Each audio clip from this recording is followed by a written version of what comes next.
Rivian executive reveals massive cost savings plan. Rivian has debuted its latest generation of the R1T pickup and R1S SUV, and CEO RJ Scaringe recently told one publication about the company's massive cost savings efforts in recent months, following the retooling of its Illinois factory. During a media tour of Rivian's Illinois factory this month, CEO RJ Scaringe told Reuters that the automaker's retooling of the plant has resulted in a 35% drop in the cost of materials for its Amazon delivery vans, alongside savings of a similar magnitude for its other production lines. Rivian shut down the Illinois factory to retool its production lines in April, keeping the factory closed for about 25 days. According to Scaringe, the electric vehicle EV maker has removed more than 100 steps in battery production, along with the removal of 52 pieces of equipment from its body shop,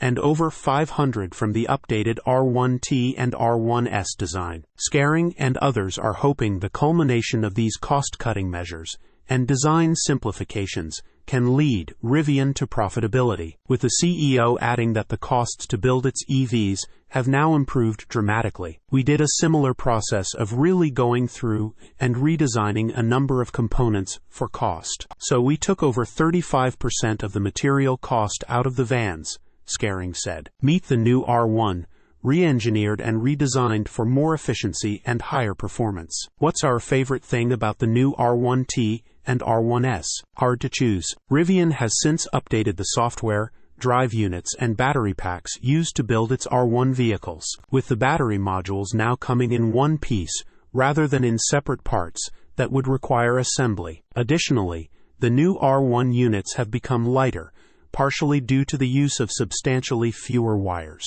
The design of the parts and the design of the plant facilitate making the vehicle easier to build, Scaringe noted. Ultimately, these changes have also decreased necessary labor time and improved the time assembly takes by around 30%. Rivian VP of Manufacturing Tim Fallon highlights the company's hopes that the changes can result in turning a profit on its EVs. All of that together leads to us being able to get to our path to profitability and be gross margin positive, Fallon said. Rivian reported a loss of $38,784 per vehicle delivered in the first quarter, down from the previous quarter, in which that figure landed at $43,372. Source: reposted and summarized from Zachary Visconti at teslarati.